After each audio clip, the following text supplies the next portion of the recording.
Hello, aujourd'hui je vous parle de ma liseuse, la Vivlio Light HD Color. C'est parti. Alors c'est une liseuse que j'ai depuis quelques semaines, je l'aime beaucoup et j'aimerais vous expliquer pourquoi. Donc voilà, vous voyez, c'est une liseuse assez classique sur le départ, 6 pouces. Je vous montre tout de suite ce que j'aime particulièrement sur cette liseuse. En fait, c'est ses possibilités au niveau des réglages. Donc vous le voyez, elle a le Wi-Fi, elle a le Bluetooth, ce qui permet de connecter vos écouteurs en Bluetooth et d'écouter soit de la musique, soit effectivement des livres audio. Ça, c'est carrément super cool. Autre option que j'adore, c'est cette personnalisation. Donc vous le voyez, elle permet de personnaliser les logos. Donc le logo de démarrage, donc soit vous choisissez un logo par défaut, soit la couverture du livre que vous lisez actuellement, soit la page actuelle, soit effectivement définie par l'utilisateur. Et là, vous allez aller choisir, voyez, des images que vous avez mis dans votre liseuse. Donc moi, je me suis créé un petit fond d'écran livresque 78. Ça, c'est ce qui est au départ. Et puis ensuite, vous avez, hop, les photos que vous avez mises sur votre liseuse. Vous voyez, et du coup, je définis mon fond d'écran quand ma liseuse est éteinte sur Livresque 78. Voilà. Autre option de personnalisation que je trouve juste super pratique, vous avez la programmation des touches. Vous pouvez programmer le bouton marche arrêt. J'appuie une fois, il se met en veille. J'appuie deux fois, ma liseuse s'éteint. Donc vous voyez, les possibilités sont multiples. Mais ce qui est juste assez hallucinant, c'est la personnalisation de votre écran. Alors je vous montre ça tout de suite. Geste en mode lecture. Votre écran est divisé ainsi. Et là, de vous-même, vous choisissez, vous cliquez en haut à droite, donc moi j'ai mis un marque-page, en haut à gauche, je quitte, et page suivante. Donc, quelle que soit la manière dont vous allez tenir votre liseuse, vous pouvez changer les pages sans aucun problème et sans être obligé de changer de main. Ce qui, si je ne me trompe pas, sur la Kobo, en tout cas la dernière Kobo que j'avais, n'était pas le cas. Alors, il y a autre chose que je trouve juste top aussi, c'est hop, je suis en train de lire mon livre. Là, je veux. Alors, vous avez les paramètres habituels hein, pour augmenter la taille de votre police, changer votre police, aller au dictionnaire.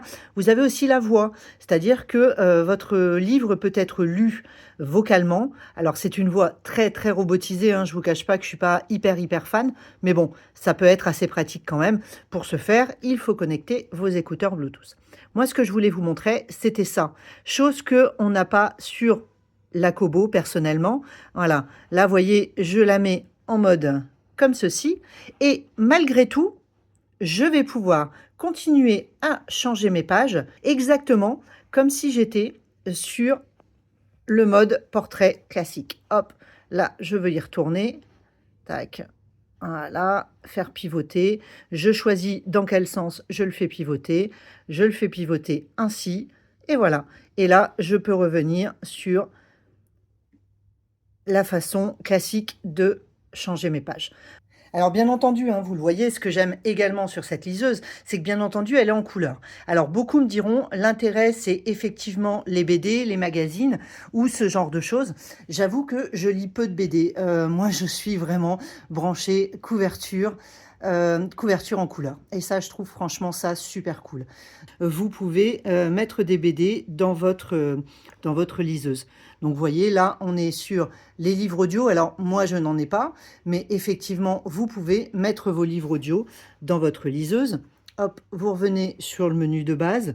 Donc là, vous avez la petite bibliothèque, vous avez la librairie de manière classique.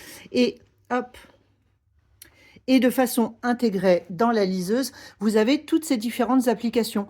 Donc là, vous pouvez voir les actualités, bien sûr, si votre Wi-Fi est branché. Vous avez la calculatrice, le dictionnaire. Vous avez la possibilité de faire tourner les photos avec une fréquence des photos. Donc là, vous avez votre galerie de photos. Voilà, donc vous voyez, là, moi, c'est toutes les photos que j'ai dans ma liseuse. Hop, on repart en arrière. Donc, je vous le disais, vous avez votre galerie, vous avez une horloge avec un calendrier, vous avez votre lecteur audio, vous avez votre navigateur Internet, vous avez un petit bloc-notes. Vous avez également des petits jeux, donc des coloriages qui vont se stocker dans votre liseuse. Vous avez un petit écran à dessin, vous avez le jeu du solitaire, le sudoku ou les échecs. D'ailleurs, moi, je sais pas jouer aux échecs, ce serait peut-être l'occasion que je m'y mette.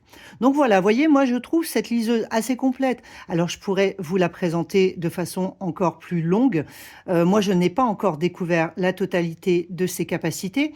Les seules choses que je pourrais lui reprocher, c'est qu'en fait, hop, je relance ma lecture en cours. Vous voyez, on ne peut voir que le nombre de pages. Sur certaines liseuses, on peut choisir pourcentage de lecture restant ou nombre de pages. Là, sur la Vivlio, on ne peut pas choisir le pourcentage. Donc ça, c'est juste un petit peu dommage. Voilà, bah écoutez, moi je vous ai présenté ma Vivlio Light HD Color. J'avoue, j'ai tendance à la trimballer partout maintenant. Depuis que je l'ai, je n'ai rien lu en version papier. J'ai tout lu sur la liseuse parce que bah, voilà, je suis assez fan, je suis assez fan de l'objet. Voilà, ce que j'ai oublié de vous montrer également, hop, alors, donc, voilà, au niveau du réglage, donc c'est soit je mets la luminosité de façon automatique et en fait j'ai un mode réglage également qui va me permettre de définir les heures de la journée et en fonction de la luminosité comment je veux que ce mode auto se comporte. Donc je trouve ça assez top. J'ai le Smart Light, alors vous savez pour le confort des yeux, est-ce que la lumière est plus chaleureuse ou pas, qui est également automatique. Donc ça c'est plutôt cool. Là, moi, j'ai choisi de ne pas mettre la luminosité en mode auto. C'était aussi pour pouvoir vous faire la vidéo de façon assez confortable. Et ensuite, je voulais également vous montrer ceci. Hop, au niveau de la personnalisation. Et ça, c'est vrai que c'est juste incroyable également. Voilà, si je fais ceci, ça me permet de personnaliser mes commandes. Alors, je clique dessus. Tac. Et là, vous voyez, je vais pouvoir remplacer, donc, par exemple, mon capteur d'orientation par le Bluetooth, par l'éclairage, hein. Donc, tout ça pour vous expliquer que, vous voyez, j'ai mis une coque basique. Je n'ai pas mis la coque qui permet de mettre la liseuse en veille. Et en fait, sur le coup, on a tendance à se dire, ouais, il va falloir tout le temps appuyer sur le bouton pour mettre la liseuse en veille. Eh bien non, parce que du coup, je peux aussi programmer là-haut dans mes commandes ma mise en veille. Donc voilà, là pour vous montrer, j'ai réinitialisé les paramètres du début. Et donc, vous voyez, je peux, par exemple, moi, je voudrais la mise en veille. Voilà, je vais remplacer ceci par la mise en veille. Et la mise en veille, vous voyez, est venue se mettre là. Et du coup, je valide. Et maintenant, ma mise en veille est là. Donc en fait, quand je suis en train de lire mon livre, tac, tac, et que je veux mettre ma liseuse en veille, je n'ai plus qu'à faire ceci, j'ai la mise en veille, et hop, la liseuse se met en veille sans que j'ai à toucher le bouton. Et on évite effectivement que le bouton s'abîme et ce genre de choses. Voilà, hein, donc vous l'avez compris, moi j'aime beaucoup cette liseuse. Elle me plaît énormément. euh, parce que effectivement, elle a beaucoup. Alors, ce qui me plaît particulièrement et avant tout, c'est sa capacité à être personnalisée. Une fois que j'aurai encore approfondi l'usage de cette liseuse, et puis pourquoi pas hein, tenter effectivement les BD ou les magazines, eh ben écoutez, je reviens très très vite dans ce cas-là pour vous en parler. Allez, bye!